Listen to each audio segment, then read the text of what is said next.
더불어민주당 법률대변인 이건태 의원입니다. 오늘 저는 정치검찰의 억지 기소에 이은 억지 항소라는 취지의 브리핑을 하도록 하겠습니다. 그러면 브리핑 자료를 말씀드리겠습니다. 안녕하십니까. 더불어민주당 법률대변인 이건태 의원입니다. 어제 서울중앙지방법원 형사 33부는 이재명 대표의 위증교사 사건에 무죄 판결을 선고했습니다. 재판부에 현명하고 용기 있는 판결에 경의를 표합니다. 이 사건은 이미 다 끝난 20년 넘은 검사 사칭 사건에서부터 파생된 검찰의 무리한 기소에서부터 시작됐습니다. 2002년 인권 변호사로 활동하던 이재명 대표는 검사 사칭으로 억울하게 검찰에 의해 기소됐고 2004년 대법원 유죄 확정 판결로 사건은 마무리됐습니다. 해당 판결 16년 후인 2018년 5월 경기도지사 후보 초청 방송 토론회에서 누명을 썼다고 한 발언이 같은 해 12월 공직선거법상 허위사실 공표로 기소됐습니다.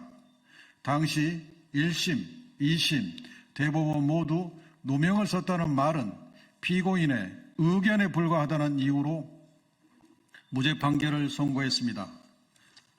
전 성남시장 비서 김진성 씨는 당시 1심 재판에 증인으로 출석하여 증언한 바 있습니다. 전 성남시장 김병량의 비서 김진성 씨는 당시 1심 재판에 증인으로 출석해 증언한 바 있습니다.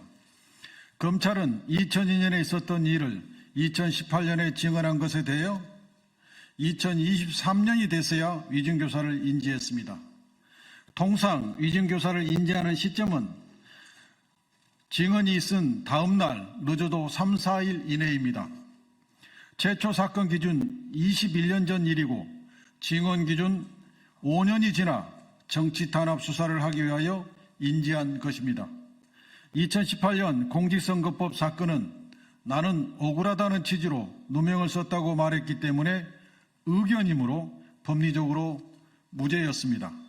따라서 김진성 씨의 증언과 공직선거법 무죄는 인과관계가 없으며 판결 결과에 영향을 주지 않았습니다.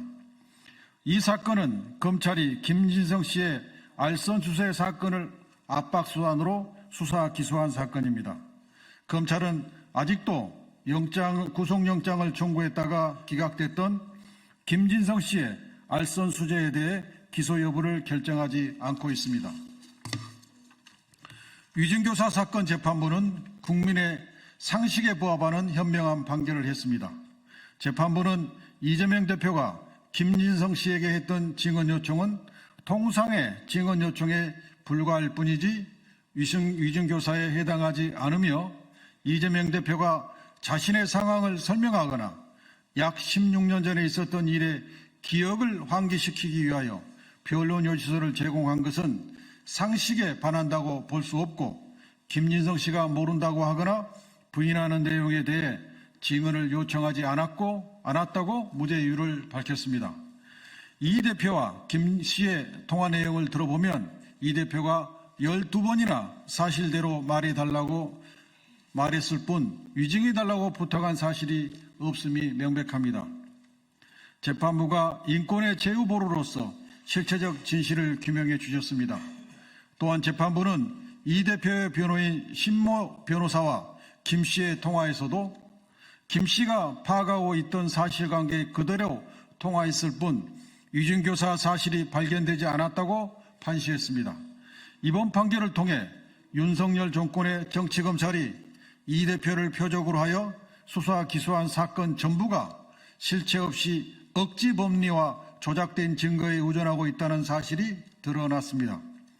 그런데 검찰은 무죄 판결이 나오자마자 납득하기 어렵다며 항소하겠다고 밝혔습니다.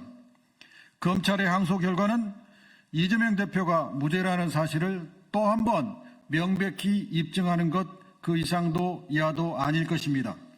억지 기소에 이은 억지 항소일 뿐입니다. 검찰의 억지 항소는 국민의 분노만 살 뿐입니다. 법의 최종 목적은 정의를 실현하는 것입니다.